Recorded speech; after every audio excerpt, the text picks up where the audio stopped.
Ahora, en el colegio, ¿sufriste bullying? ¿Consideras que sufriste bullying? Sí fue una etapa un poco violenta. ¿No? Le ha pasado a Beto Ortiz también, que él dice que su problema en el colegio no era ser el maricón, sino ser el gordo. En ese primer gobierno del presidente García, ¿sentiste ausentismo? ¿Tenías rencor hacia tu padre? Sentía que por su culpa yo había dejado a mi abuela, por su culpa mi abuelo Carlos se murió, por su culpa todo nos había pasado. Llegamos a Nazca para cenar. Y en Nazca yo me senté en una mesa con una gente y todos eran fujimoristas en esa época. Mi despedida del Perú fue que todos aplaudieran a la persona que nos estaba haciendo esto como familia. No lo pudiste hacer, Fujimori. Nosotros celebramos que haya salido de la cárcel. A mí me encantaba ser moza. Y mis amigos chilenos reconocen que era la mejor moza. Era recontra churro incluso de viejo. Entonces, a mí que me gustan los hombres guapos, me volvía del colegio a la casa de Armando solamente para estar con él un rato. ¿Alan vivo o muerto? No tengo idea. Y piensan que es más inteligente incluso que la ley, que su familia, que todos, que ha fingido un velorio con decenas de miles de personas, que seguramente Alan García seguirá viviendo. Ahora, ese 17 de abril, en 9 de la mañana, estabas en México. ¿Cómo fue ese momento, Carla? Y quizás todavía no estoy preparada del todo para hablar del tema de la muerte de mi papá y de quién era el culpable, ¿no? Que no lo resuciten, si no es su deseo. ¿Qué tal si lo resucitan y queda imbécil? En un momento ya ni siquiera me quería subir al avión porque no quería ver a los peruanos. Fuerte, fuerte, hacha y machete. Hola, amigos de Visual TV, nos encontramos aquí con Carla García Buscalia. Un aplauso, por favor. ¡Bravo! Dicen que esta portátil es mucho más grande que la que trajo Jorge Castillo. Mira, he visto el video de tu entrevista con Jorge, el cual recomiendo claramente a las personas que están viendo este podcast, este video, y yo creo que sí, que mi portátil es más grande que la portátil del Castillo. Increíble. Lo que pasa es que Jorge es barranquino antiguo, pero yo vivo en Barranco, entonces estoy en mi barrio, pues sale la gente. Total. Mis vecinos salen de las casas. ¿Cómo estás? Bien, estoy contenta. ¿Tú qué tal? Feliz. Me encanta ese lugar, además. Feliz. Histórico. Icónico, el lugar especial de mi familia y de mucho del aprismo también. ¿Cuántas veces has pasado por acá? Infinidad de veces. 1.000.000 de veces, y en esta misma banca donde me has citado es la banca donde se hizo la entrevista con mi papá. La entrevista no, el video que grabamos donde él habla de su relación con Barranco y de lo importante que es Barranco y de lo importante que es la esperanza en la historia del Perú. Total. Sí. Cuéntanos un poco cómo fuiste de pequeña, Carla. Ay, a ver, yo tengo 5 hermanos a estas alturas de la vida, ¿no? Voy a cumplir, no me duele, pero voy a cumplir 49 y Federico, que es el menor, tiene 19. Entonces la diferencia entre yo y mi hermano menor es de 30 años. Entonces mis hermanos todos son de hijos de Pilar y Federico, que es hijo de Cookie. Entonces yo soy hija única de mi mamá. Entonces mi infancia es adentro de una casa con mis abuelos, mi tía y mi mamá, y un poco como de niña vieja, de una especie de mafaldita, estudiosa y viendo las enciclopedias y viendo muchísima televisión. Muy afanada con la televisión, que en esa época era casi que una nueva tecnología. Imagínate ahora que casi nadie ve tele. Entonces tenía muchísima curiosidad. Era lo que llaman los gringos un poco tomboy, como una niño, ¿no? Que se sube a los árboles, que hace cosas. Tenía mi casa del árbol. Y bueno, esperaba muchísimo de la vida y la vida me ha dado bastante más. Ahora, en el colegio, ¿sufriste bullying? ¿Consideras que sufriste bullying? A ver, en esa época no se llamaba bullying, ¿no? En la época escolar a mí me tocó una etapa difícil. Primero porque mi mamá se afanó en ponerme en un colegio que no correspondía necesariamente al estilo de vida que nosotros teníamos. Ella me mandó a este colegio Villa María porque consideraba que iba yo a tener una gran educación. Y nosotros éramos gente más bien sencilla, ¿no? Digamos, siempre tenía la sensación de que estábamos un poco a menos en el colegio económicamente hablando, que todas mis compañeras la rompían y todo. Y claro, era un colegio donde estaban las hijas de los gerentes, de los bancos y las hijas de los grandes señores. Y yo al comienzo era solamente una García. Luego mi papá fue presidente y resulta que fue el presidente que quiso estatizar la banca donde trabajaban los papás de las chicas del colegio. Entonces sí fue una etapa un poco violenta, No, terrible, no es, ay, el peor momento de mi vida, qué terrible la pasé, qué triste fue mi infancia, pero fue bastante difícil y es en esos momentos difíciles en que tú aprendes un montón de cosas para defenderte, ¿no? ¿Cómo que aprendiste en ese momento? A ser observadora, a analizar a mis supuestas rivales o a mis supuestas enemigas, a poner chapas, a ser rápida con la lengua, ¿no? ¿Eso lo sacaste de tu papá? Mira, que en esa época él no me lo enseñó, pero dicen que hay un montón de cosas genéticas que se transmiten de padres a hijos. Entonces, claro, cuando tú estás... Y le pasa a un montón de gente, ¿no? Le ha pasado a Beto Ortiz también, que él dice que su problema en el colegio no era ser el maricón, sino ser el gordo. Y que lo buleaban un montón y que eso le generó un carácter, ¿no? Que estaba un poco como siempre alucinando cómo se iba a defender en algún momento. Y ahí te sale pues la boca, el pico de gallo, ¿no? Ahora, comentabas que en una entrevista dijiste que tu padre y tu madre eran medio hippies. ¿Eso te gustaba? No, para nada. Digamos, yo aborrecía que en mi casa, si te dolía la cabeza, mi mamá te diera un mate de coca o una manzanilla. Me parecía lo más irresponsable del mundo. O que, qué sé yo, en la época del colegio todo el mundo iba con sus cosas de Hello Kitty, de Sanrio, las tonteras, los lapicitos, los borradores. Y mi mamá me mandaba pues a mí con una lonchera de madera o con trenzas o con un poncho, literal. Entonces, no me gustaba. De hecho, hasta el día de hoy, a pesar de haber pasado, yo creo, sí, por una etapa un poco hipienta en mi historia, quizás en mi adolescencia. No, de ninguna manera, de ninguna manera. Soy una mujer hiperresponsable y además totalmente atada a la realidad y sintiéndome responsable un poco de cambiarla para mejor. Oye, es increíble que está chispeando, ¿no? Está lloviendo, nos están saludando. Nos estaban diciendo. Nos están saludando. Por supuesto. Nos están saludando. Hay que siempre saber leer las señales. Nos estábamos muriendo de calor, ahora nos llueve. ¿Cómo fueron las primeras visitas a Palacio? ¿De chica? Sí. Era complicado, pues, ¿no? Porque yo tenía 10 años, mi hermana menor, Josefina, 8, y éramos pues un par de chiquitas y entras a un mundo donde los adultos se tratan de señorita, o sea, hay una especie de escalafón que no se establece, pero que está entredicho, ¿no? Entonces, llegar a un mundo donde hay un montón de señores que son mayordomos o empezar a convivir con las personas de la seguridad. Entonces, tu mundo cambia porque antes los adultos de tu vida eran tu familia y de la nada estás rodeada de un montón de adultos que no corresponden a tu familia, pero que van a ser parte de tu vida durante muchos años. Al comienzo es raro. Al comienzo hacíamos un montón de travesuras en Palacio, imagínate, o sea, pasar de una casa normal a un palacio cuando eres chibolo era jugar a las escondidas, toca timbre con los timbres del propio palacio, o queríamos engreírnos y en vez de comer la comida queríamos salchipapas todo el rato, o sea, nos sentíamos como en un parque de diversiones.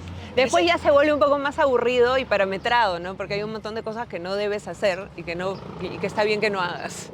En ese primer gobierno del presidente García, ¿sentiste ausentismo de parte de tu padre? Sí, mira, mi papá era una persona que todo el mundo reconoce que trabajaba desde las, 5 de la mañana, 6 de la mañana, hasta las 12, 1. Y nosotros éramos personas muy chicas, ¿no? Ya te digo, yo con 10 años y mis hermanas Gabriela y Luciana bebitas, seguiditas. Entonces, no había mucha oportunidad de verlo. También considero que fue un gobierno que tuvo muchos altibajos u obstáculos y entonces él tampoco estaba con demasiadas ganas de ser engreidor. El tiempo que podía estar con nosotras a veces estaba o molesto y nosotros teníamos que descubrir que llegaba molesto, frustrado, o cansado o lo que fuera. No fue así en el segundo gobierno. Fue totalmente otra actitud, totalmente, la verdad es que yo lo recuerdo como un momento muy, muy feliz. En cambio de chica, es cierto que él no estaba demasiado y que cuando estaba, no estaba muy contento. Es cierto que cuando llegaba estresado por algún problema de mandato, la señora Pilar le decía, oye, chicos, tranquilo, porque ahorita está estresado, no le diga nada. Bueno, Pilar es una persona muy estructurada, ¿no?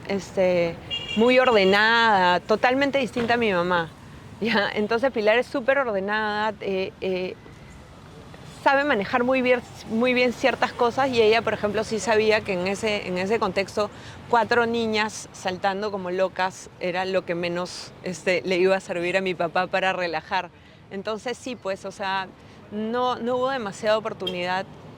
Ahora, también la pregunta es la siguiente. Yo no sé si los chicos normales o los chicos que no pasan por experiencias como ser hijos del presidente también paran con sus papás a los 10 o 12 años. Creo que no, los papás trabajan también y están en su propio mundo.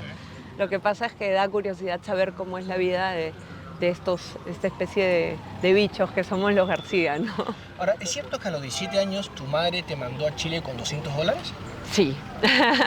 Bueno, el contexto es Fujimori, ¿no? Porque parece mentira que ahora, bueno, el tiempo pasa y yo por lo menos no he sido criada para tener odios por las personas, más bien me sobrepongo inmediatamente al rencor y eso me gusta mucho, por lo menos de mí.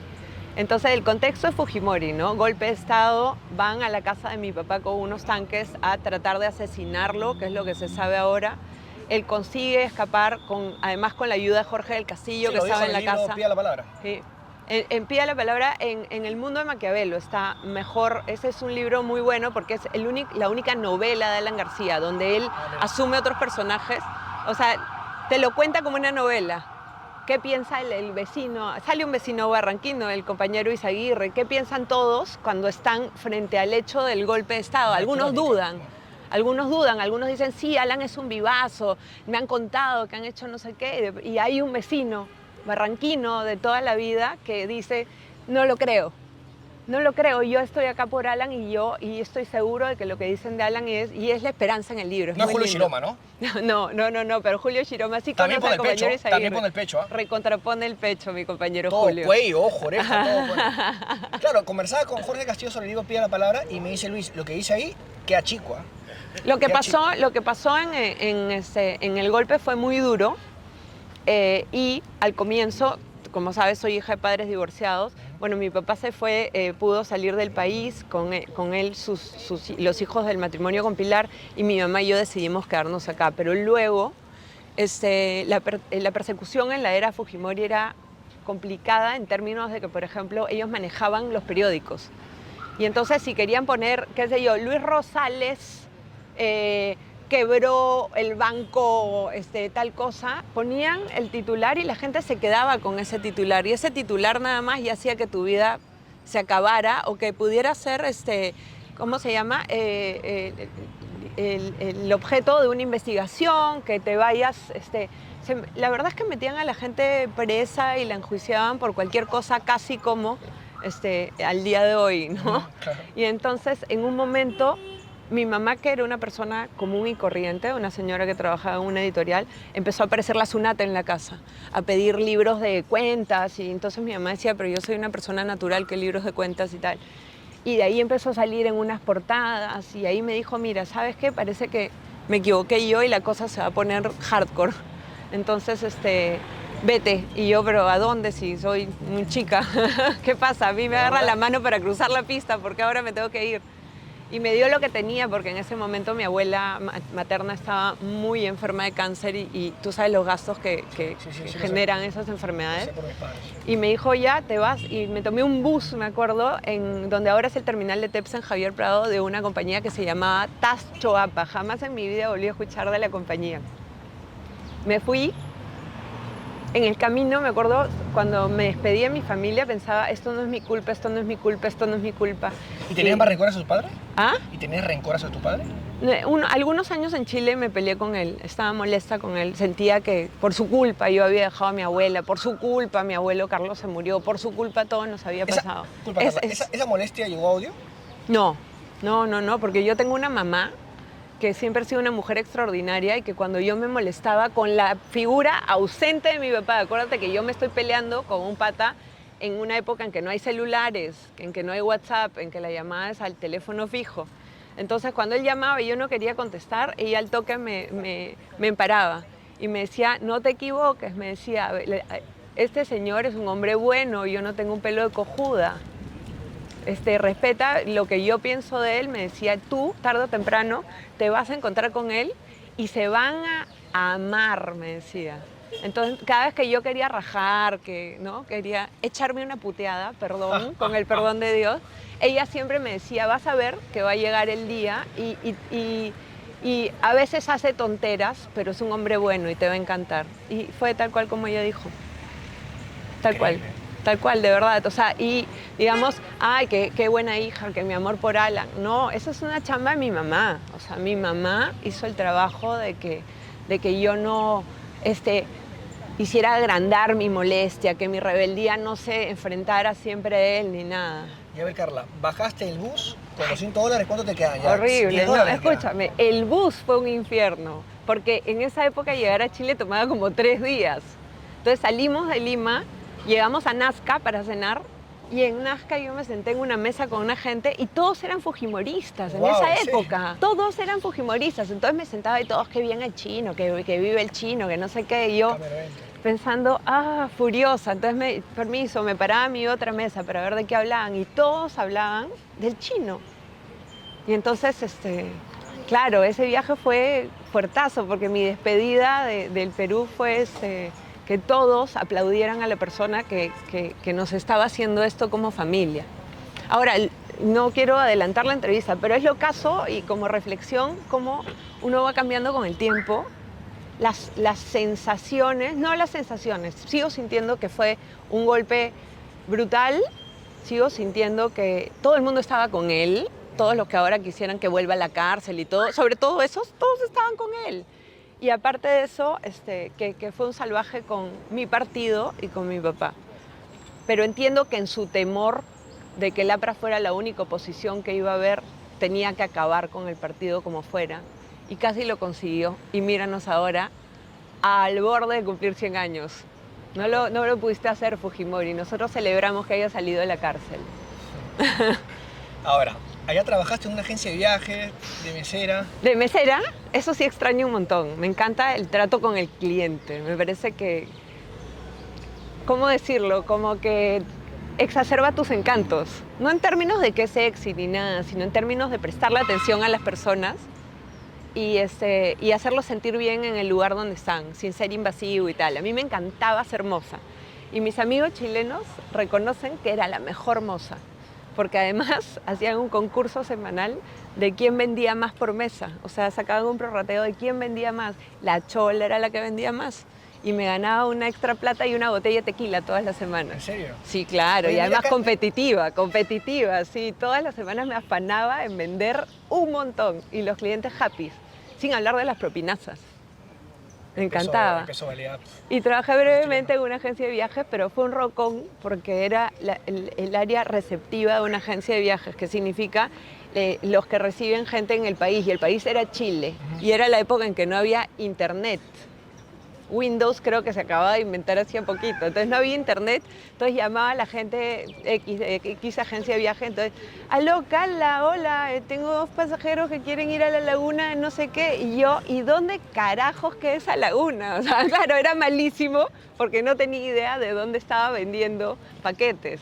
Y se me quedaba la gente botada en los aeropuertos. Carla, mira cómo está, quiere venir acá. Claro, uy, la laguna Yanquihue, no sé qué, yo, ¿dónde? ¿En qué región queda esa vaina? ¿De dónde voy a sacar un atlas?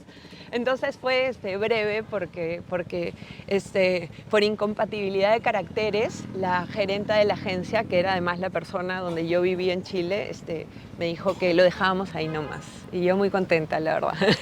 ¿Tú eras de decirle a tu compañero de trabajo que eras la hija de Dan García? No, pero todo el mundo te pregunta qué haces en otro país, pues es lo clásico. ¿Qué estás haciendo acá? Bueno, estudio, ya y tal, y luego en Chile, bueno, mi papá era muy, muy querido porque acuérdate de que Chile es el Chile post-dictadura.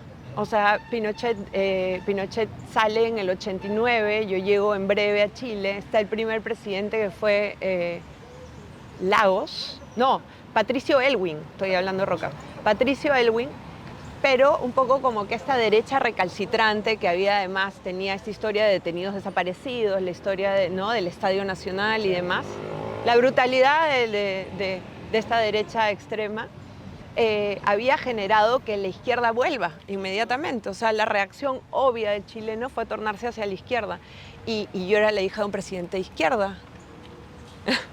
que además había tenido el buen gusto de no ir a Chile cuando estuviera el Pinocho, sino que mi papá toma un avión el día que sale Pinochet del poder. Ahí es que Alan García toma un avión, se va y se sienta con la esposa de Allende y con Patricio Elwin en el Estadio Nacional a hacer la ceremonia del retorno a la democracia. O sea, mi papá estaba lleno de gestos así, ¿no? Simbólicos, importantes, gigantes. Colosales. Entonces, Cuéntame cómo fue tener una librería con tu mamá. bueno, nosotros en Chile sobre todo, ya mi mamá trabajaba en libros acá antes de que yo me fuera a Chile, y en Chile ella empezó a chambear tanto en la Enciclopedia Británica, en librerías y tal. De hecho, yo también cacholeaba envolviendo regalos en las librerías, y todo lo que pudiera, en verdad.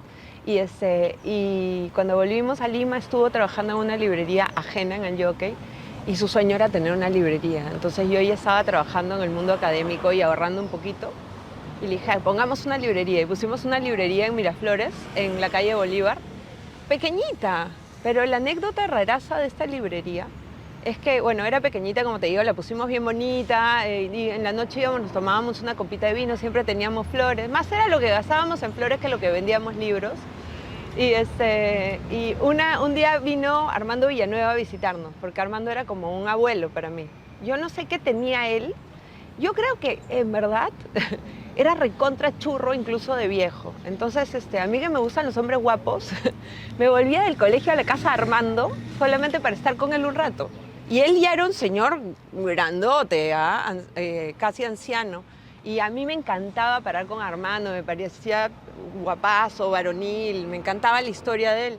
Entonces, cuando pusimos la librería, que fue a comienzos de este siglo, vino Armando a visitar, y cuando entra dice, ¿y cómo consiguieron este local? ¿Ven lo que han hecho? No sé qué. Entonces nosotros no, pasamos por la puerta, decía alquilo, y lo alquilamos. Decía, ¿no saben dónde están? Y nosotros no saben dónde están, ¿no? Decía, esto ha sido un incahuasi. Decía, acá ha estado escondido Víctor Raúl Ayala de la Torre, al lado quedaba la casa de Magda Portal. Y nosotras, sin tener ni idea, por esas cosas del destino, habíamos alquilado un sitio donde Víctor Raúl había estado en algún momento de su vida en medio de la persecución, clandestino. Claro, porque uno dice, mira, puedes ser todo lo escéptico que quieras con respecto a determinadas cosas, pero definitivamente el día en que empiezas a atar los puntos y a unir y a saber decodificar las señales, te das cuenta de que hay una cosa más allá que te jala, que te invita, que hay un montón de cosas que no son coincidencias, que son lugares donde tú tienes que estar necesariamente. Suena un poco como Agatha Alicia, pero no es de Agatha Alicia, es más bien como aprendiendo a entregarme a la mística nomás. Mucho barranco. Fluir. ¿Para qué me opongo? Hay que fluir, como hacen los chinos. Claro. ¿Qué te pareció el documental que se emitió en el 2023, que dirigió Ernesto Carlín con Garrido Leca? Justicia para Alan. Yo en su momento no quise participar porque, bueno, Ernesto lo conocí más o menos en esa época. Bueno, todavía todo estaba muy fresco para mí. A veces yo entiendo que como el APRA y el país en su alanismo es como una especie de familia. Todos sienten que Alan ha sido parte de su vida y lo sienten como propio. Y entonces el dolor que algunas personas sintieron con su partida es recontra válido, pero a veces se olvidan de que uno es la hija, y que esa circunstancia quizás, en eso sí me puedo dar el crédito de que nos debe haber dolido un poquito más a nosotros que al resto del mundo. Entonces, cuando Ernesto decidió, junto con Hernán Garrido Leca, hacer esta película, yo todavía no estaba preparada. Y quizás todavía no estoy preparada del todo para hablar del tema de la muerte de mi papá y de quién era el culpable, ¿no? Entonces dije que no iba a participar. Me dio mucho miedo verla. Los compañeros que fueron al estreno me contaron que había estado muy bien, que no había nada impropio, que no había nada fuera de lugar, que no había nada... Le tengo un montón de miedo al lenguaje de odio. Entiendo que a veces nosotros por defendernos podríamos hacer cosas muy violentas, y tenía un poco de miedo de que el lenguaje se haya usado en una historia que hablaba de mi papá, que era una persona que amaba tanto, ¿ya? Que no tenía realmente, o sea, si tenía un defecto ese señor, era más bien que no odiaba. que podría ser una virtud para un montón de gente, pero realmente era un defecto no odiar. Tienes que aprender a saber de quién cuidarte, ¿no? Tener reparos con la gente. Entonces no fui a verla y luego tuvieron el gran gesto de enviármela. La vi sola en mi casa, por supuesto que lloré, me dio mucha pena, me dio mucho gusto que más de 18,000 compañeros a nivel nacional y sin el apoyo del Estado y sin nada hayan ido a verla. Estoy segura de que va a seguir viéndose la película en otras plataformas y agradezco muchísimo a Ernesto Carlín lo que ha hecho por mi papá, que es el ejercicio máximo de voluntad. Es un ejercicio de voluntad del Ernesto, siendo que fue una persona que no conoció personalmente a mi papá, ¿no? Y la entrevista que tuvimos con él, lloró. Fue increíble. Sin conocerlo, se puso a llorar. Eres muy apasionado, los ojos se están lamiendo. Sí, sí. Es que, bueno, metido en el tema, sí, lo tomo bien a lo personal, ¿no? Y sí, pues sí, ha sido una lástima. Sí, soy un poco apasionado por el tema. Tranquilo, tranquilo. Yo me acuerdo la primera vez que ese señor se acercó a mí en Twitter y me dijo, oye, este libro Metamemorias, ¿dónde se compra? Y yo, bueno, en las librerías. Y me dijo, porque me gustaría regalárselo a mi papá porque mi abuelo fue aprista. No dijo, yo soy aprista. No dijo nada de eso. Y yo lo vi y dije, oye, ¿sabes qué? En mi casa lo tengo, te lo mando firmado, dame tu dirección. Y se lo mandé. Wow. Y creo que eso... Ese fue el inicio del enamoramiento. Creo que yo lo abroché en el partido. creo que fui yo. Que diga Ernesto Carlín si fui yo o no fui yo, pero creo que por ahí algo puedo haber tenido que ver. Y de nuevo, las señales, ¿no? ¿Por qué se acerca un señor como este al partido? ¿Por qué se acerca con tantas ganas? ¿Por qué hace un ejercicio que de repente a los demás nos hubiera costado, no sé, un poco más de esfuerzo o de, no sé, de voluntad? Se mandó nomás. Se mandó. Ahora, este año se estrena otro documental, Alan, vivo o muerto. No tengo idea, me estás informando, Sí, cuéntame. sí. Bueno, es un documental, se basa en un libro, ¿okay? Que un grupo de periodistas han investigado y dejan la disyuntiva sobre si tu padre está vivo o muerto. Si bien tú dices que está muerto. Ah, ese es el plot del documental, que si está vivo o muerto. Sí. Pucha, spoiler, lamentablemente está muerto. Y cuando la gente me dice, ay, que está en Suiza, voy a la esquina, tomo una foto que no les parece que es Barranco y dicen, ahí está en Suiza yendo a encontrarse con su papá. Ojalá pudiera yo decirles, ja, sí, me estoy yendo a encontrar con mi papá. O ojalá apareciera detrás de un árbol. Ojalá no lo hubiera visto yo como lo vi antes de que lo cremen. Ojalá esto que algunos peruanos necesitan creer, supongo que para alimentar su odio y para darle una razón a su vida llena de odio, ojalá fuera cierto, porque de hecho solucionaría un montón de cosas y sería lindo volverlo a ver de nuevo. Y pero eso habla de lo grande que es Alan García, porque hay gente que no está dispuesta a dejarlo ir de ninguna manera. Mira tú. Y piensan que es más inteligente incluso que la ley, que su familia, que todos, que ha fingido un velorio con decenas de miles de personas, que ha engañado a Harvey Colchado, que ha engañado a la justicia peruana, a los médicos. O sea, ¿cómo será lo que piensan de Alan García como un ser infinitamente superior en su inteligencia? Claro, si que consideran que puede hacer eso. Entonces, qué pena. Bueno, ojalá que los señores del documental, mientras más gente piense que Alan García está vivo, seguramente Alan García seguirá viviendo. Ahora, el año pasado, Ernesto Carlín, ahora este año otro documental. ¿Has pensado dirigir uno? No estoy preparada para un documental de mi papá. El año pasado nosotros lanzamos con Beto Corazones Vándalos. Es que ese documental se llamaba Antes Público Cautivo y al final cambió de nombre. Entonces lanzamos con Beto el docu. No es mi primer documental, tengo otro que se llama El Niño del Cusco, pero creo que el tema de mi papá a mí me va a costar todavía mucho. Está muy cerca todo el tiempo, no hay que forzarse a hacer las cosas, creo, porque podrían salir mal, ¿no? Exacto. Ahora, ese 17 de abril, en horas de la mañana, estabas en México. ¿Cómo fue ese momento, Carla? Sí, pero me había despertado porque tenía que ir en un viaje a Puebla. Puebla, que es un sitio que queda cerca a Ciudad de México. Y bueno, me llamó Ricardo Pinedo y me dijo, están yendo de fiscalía a la casa de tu papá. Le dije, ¿qué hago? Me dijo, bueno, nada, yo estoy yendo para allá. Me dijo, te llamo cuando llegue. Y ahí me llamó y me dijo que mi papá se había disparado. Y bueno, tuve que quedarme en México 7 horas así, porque yo nunca me había dado cuenta que los vuelos de regreso solo vienen en la tarde. Horas, de horas, de horas, de horas, esperando. Claro, sola además. Wow. ¿Se ¿No? te pasaba tantas cosas por la cabeza, imagino? Llamaba gente por teléfono. Lo que menos quieres es hablar con gente en ese momento, ¿no? Quizás con mis hermanos. Mis hermanos me informaban cuál era supuestamente su estado cuando estaba en Casimiro Ulloa. Me decían, lo están resucitando. Y yo decía, no lo resuciten, si no es su deseo. No es su deseo. ¿Por qué están haciendo eso? ¿Qué tal si lo resucitan y queda imbécil?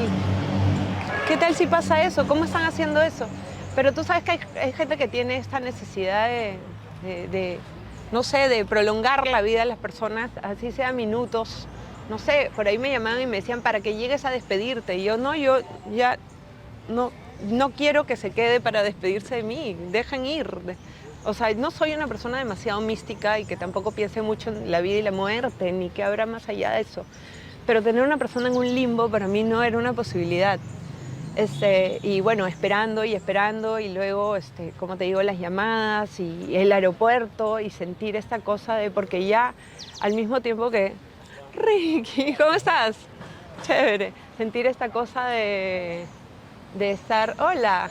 Todo el mundo, ¿eh? Sentir esa cosa de estar esperando, pero al mismo tiempo miraba las redes y ya empezaba el odio a fluir y el odio a fluir. Y entonces cada vez me daba más tiempo de pensar y en un momento ya ni siquiera me quería subir al avión porque no quería ver a los peruanos. O sea, sentía que no tenía ganas de cruzarme con gente que quizás estuviera festejando la muerte de mi papá, ¿no? Y subirme en un pájaro con alas de acero y viajar con ellos 6 horas. O sea, para mí lo único que quería era no cruzarme con nadie, estar con mi familia y ver a mi papá en ese momento. Y bueno, ya cuando llegué, como siempre, llegué un poco tarde porque el avión, ¿sabes? Y ya estaba el partido tomado por los compañeros que iban a despedirlo casi con tanta pena como yo. Ahora, tu padre, cuando te dijo que iba a tomar esa acción, porque ustedes ya sabían como familia, ¿qué le dijiste? Papá, no lo hagas, papá, piensa en Federico. O, papá, es tu decisión, para adelante.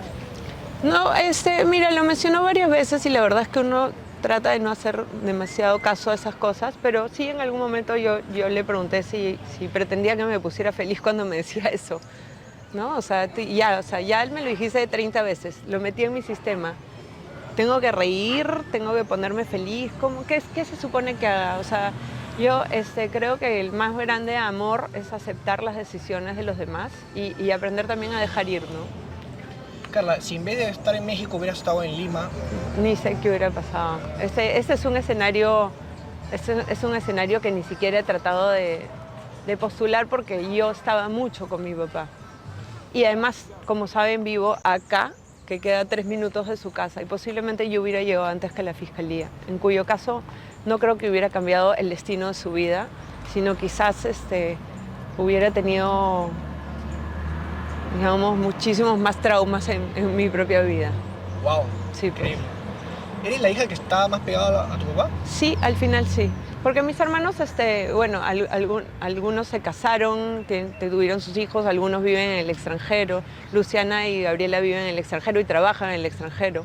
Una es abogada, la otra es médico. Bueno, Alan Raúl también es casado. Josefina tenía una hijita. Cuando mi papá murió estaba embarazada de la segunda. No llegó a enterarse mi papá.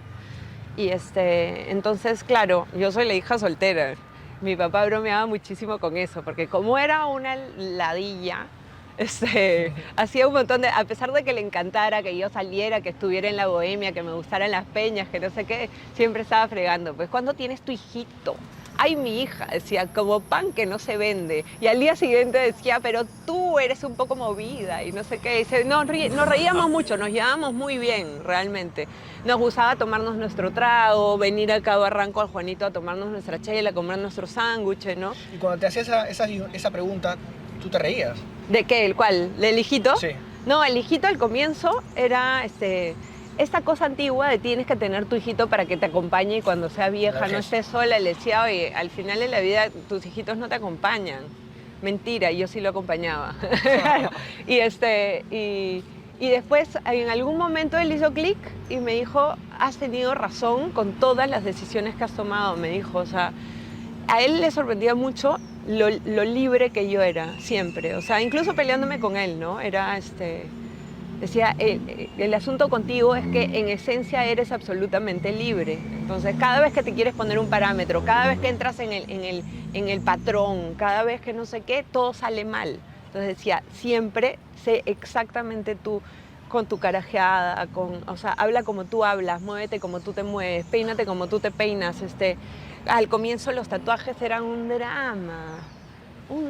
¿Qué te has hecho ahí? Decía, ¿qué eres ahora? Marinera, una delincuente. Y después ya se mataba de risa, era ya ponte tu vaina con los tatuajes y ya el diablo. O sea, al comienzo le costaba entrar en mi sistema de pensamiento, pero después yo creo que le encantaba y nos gustaba muchísimo estar juntos. Era divertidísimo, pues porque los dos somos burlones, a los dos nos encanta poner chapas, los dos éramos memeros, o sea, nos mandábamos pues los peores memes. Y mira, ¿a quién se parece este? Claro, horrible. Un par de ¿Tu padre era personas. el que te llamaba y te decía, Carla, te quiero mucho? Sí, no, hijita, te quiero, ya tranquila. O llamaba y decía, ¿estás triste? No. O sea, yo haciendo cualquier cosa. ¿Qué pasa? ¿Por qué no me has llamado hoy día? ¿Estás triste? No estoy triste, papá. Ah, ya, muy bien. Y se iba. Carlita creo que está triste porque no me llama. Y después era, ¿qué estás viendo? ¿Qué película estás viendo? Todo el rato me preguntaba qué película estaba viendo, qué libro estaba leyendo, qué has comido. ¿Qué has comido? No sé qué. ¿Por qué no nos comemos una salchipapa? ¿Por qué no hacemos no sé qué? Siempre mi papá, lo que pasa es que era, o sea, tipo San Martín de Porres, que estaba en todos lados al mismo tiempo, y entonces era rarazo porque siempre tenía tiempo para venir, ir a dar una vuelta, comer una salchipapa, hacer tal cosa. Era omnipresente. Sí, incansable además. O sea, un tipo que no se cansaba nunca. Y de repente yo tenía, no sé, 35 años y me estaba muriendo. Y él quería seguir haciendo cosas y nos vamos a la playa a nadar, a los yuyos, ¿no? Y vamos a tal sitio. ¿Por qué no vamos hoy día a la punta? ¿Y por qué no nos podemos quedar echados en la cama viendo tele? Claro, ¿por qué no mejor vemos la tele? No, vamos a la punta, vamos a ver tal cosa, tal otra. Full time. Tenía más energía que tú. 15 veces más, realmente. Carla, muy aparte del buen sentido del humor de tu padre, ¿qué es lo que más extrañas?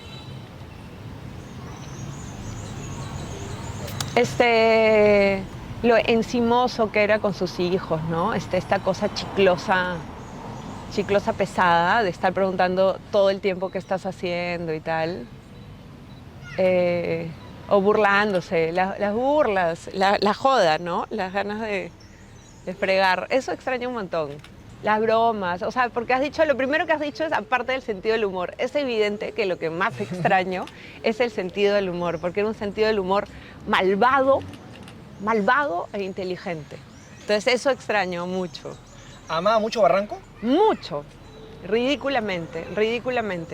Y estaba feliz de que yo viviera acá y que viviera tan cerca de la base. No vamos a decir dónde, porque luego la puerta de la casa se llena de gente. Y sí, le encantaba. Y a mí me encanta, de hecho, todavía. A veces que converso con Jessica o con los compañeros, ¿cómo estás?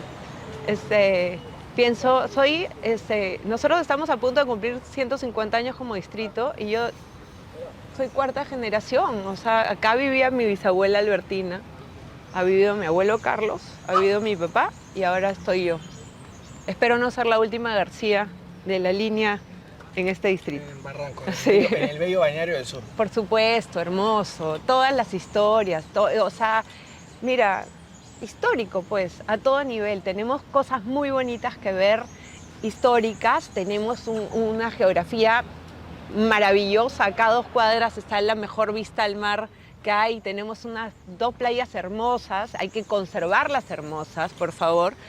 Y bueno, salvo el tema del tráfico, yo creo que tenemos una vida muy bonita porque somos muy pocos habitantes. Entonces, la posibilidad de que yo conozca a todos los vecinos como si viviera en un pequeño pueblito es mágica y es maravillosa. Mucho gusto, Luis Rosales, vivo a 4 cuadras de tu casa. Un gusto, un gusto. Un dicho.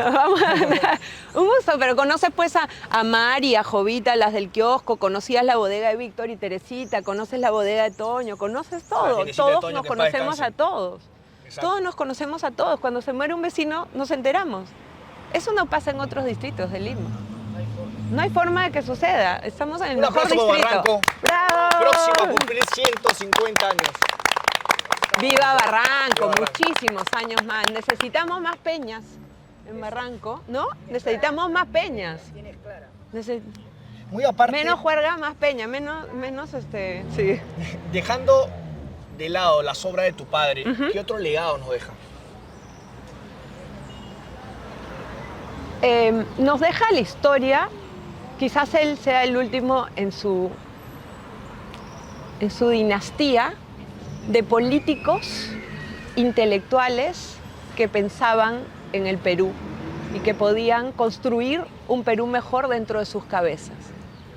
Después de la muerte de Alan, queda solamente una generación de, a veces teóricos, tecnócratas, de personas que quieren reclamar la justicia como suya, una justicia histórica y tal, como Pedro Castillo, que ya vemos en qué terminó, y una serie de payasos que quieren postular a la presidencia de la República solamente para saciar sus ridículos egos. Y yo considero que la política, ahora que he estado estudiando hace poco con motivo del centenario del APRA y pienso en Víctor Raúl como presidente de la Federación de Estudiantes allá por 1919, 1920 y de la gente con la que andaba, digo, ¿podremos algún día de nuevo tener una clase política que tenga clase? Y no en términos de clase social, sino que gente que quiera realmente construir un país y que estudie, que se informe, que ponga lo mejor de sí al servicio de la patria. El legado de Alan yo creo que es el recuerdo que vamos a tener los que lo sobrevivamos en las siguientes generaciones de un hombre que era un humanista, que era una persona en magnitud integral, que podía hablar de música, que podía hablar de cine, que podía hablar de literatura, que podía soñar gigante, que podía hacer un teatro magnífico, que se iguale con el Colón, que para nosotros los peruanos siempre nos quedamos con una cosita, ¿no? ¿Por qué no pensar a lo grande y agrandar el estadio y hacerlo increíble y que todo el mundo hable del Estadio Nacional? ¿Por qué no lanzar un tren? ¿Hace cuánto tiempo que no se hace la línea 2 del metro de Lima? No se hace. Y a nosotros nos dejaron años esperando por mezquindad, porque ese tren estaba listo. Y acuérdate que Ibi daba vueltas y daba vueltas y daba vueltas. En ese tren se transportan millones de peruanos que llegan más temprano a su casa. Y si llegan más temprano a su casa, tienen mejor relación con sus familias, quieren más a sus hijos porque los ven más, tienen más felicidad. Esa es la política. Para eso sirve la política, para darle más felicidad a las personas. Si tú haces un metro si mañana viene Jessica y arregla Arrieta, le va a dar felicidad a los vecinos que ya no van a escuchar a la gente cayéndose al hueco, ni frenando a lo loco, la política siempre tiene que estar vinculada con la felicidad del ciudadano. Y si hay gente que se quiere llenar los bolsillos, como es lo que yo siento ahora, incluso por el propio Congreso al cual he defendido tanto, es porque es una gente mezquina, que no han aprendido a pensar, que no piensan en el futuro, que no piensan en el presente de los peruanos y que no tienen ningún futuro. Entonces se tienen que llenar los bolsillos de plata porque ellos nunca van a volver a dirigir la vida de los peruanos. Me das dos términos, generación y política. ¿Crees que alguno de tus hermanos tiene aspiraciones políticas o lo ves? Digamos, ¿él podría ser? Fuerte, fuerte.